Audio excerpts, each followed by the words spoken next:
The global community is today, the 6th of February, marking the International Day of Zero Tolerance for Female Genital Mutilation (FGM). It serves as an occasion to focus attention on the urgent need to eradicate the practice, which is recognized internationally as a violation of human rights.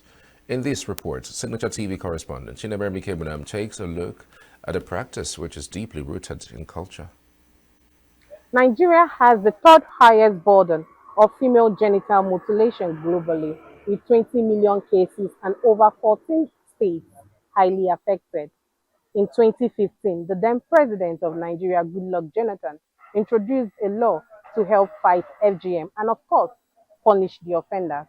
But some communities, especially villages, are not even aware that this law exists and are still practicing the act. Female genital mutilation is a severe human rights violation that affects millions of women and girls worldwide, particularly in Africa, Asia, and the Middle East. The practice involves the partial or total removal of the female genitalia, often performed on young girls without their consent. An estimated 86% of females were caught before the age of 5, while 8% were caught between age 5 and 14. With an estimated 86 million girls worldwide said to be at risk of female genital mutilation between 2015 and 2030.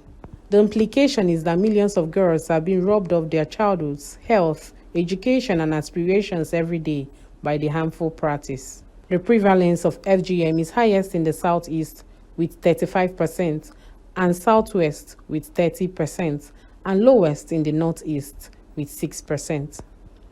Medical experts warn that FGM has severe physical and emotional consequences, including chronic pain, infertility, and psychological trauma, which could last a lifetime, impacting not only on the individual, but also their families and communities. There are some immediate and long-term complications of FGM.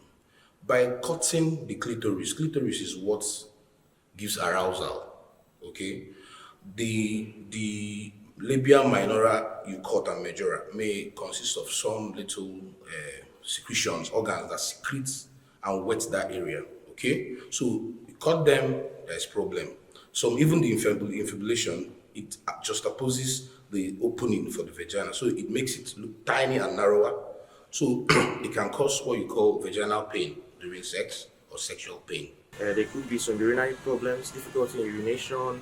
Then it could affect childbirth and delivery, where you can have a narrow opening for delivery. There will be complications. The short-term complications would involve shock, infections, excessive bleeding, hemorrhages. Why? Because most times we notice that, or 90% of the time we notice that the people that carry out these practices, one, are not medically trained. These are traditional experts that have little to no substantial knowledge of the human anatomy. Secondly, they do these things in septic conditions. Sensitizing the community and the society at large on the effects of female genital mutilation, because it causes a lot of harm than good to the public. A broadcast journalist, Hyginus Odo, emphasized that FGM is a cultural belief that should be eradicated and discouraged. When a way of life becomes inimical to human, to life itself, when a way of life becomes inimical to life itself, what do? You have to review that way of life, and that's why it's not to eradicate the culture of the people in totality, but those aspects of the culture of the people that are inimical to the existence of human being in the society should be looked into. Women's rights advocates shared their views on the legal implication of FGM during a recent Zoom session with Signature TV. A legal practitioner, Chioma Ode, revealed that the case of FGM in Ebonyi State often go unreported because victims are reluctant to report their loved ones, which she said is a major challenge in addressing the harmful practice. Actually categorized under GBV, which is gender-based violence.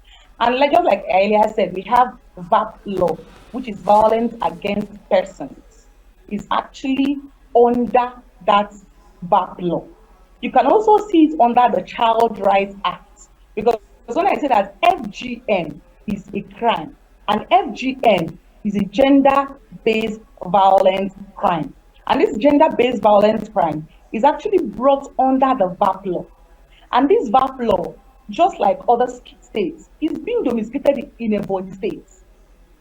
And this Child Rights Act is also being domesticated in Ebonyi State. But just like what I earlier said, because we have not seen a case study that was followed into a logical conclusion, because most times these perpetrators, the people that go on to carry this act, are family members.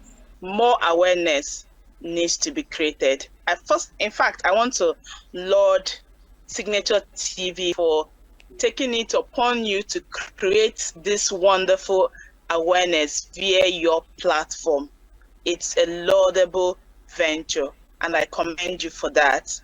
Okay, but I think, being a media person as well, I think that there should be much conversation around female genital mutilations. Being someone from Africa, and especially Nigeria, and most especially from the Southeast, where female genital mutilation is very, very prevalent, I think we need more creation of awareness.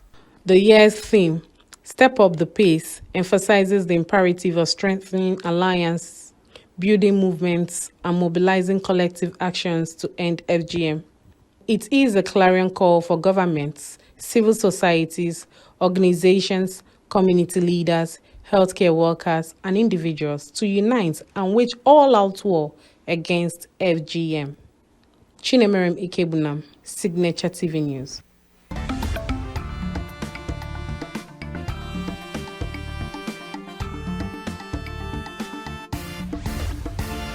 Signature TV, news in your pocket.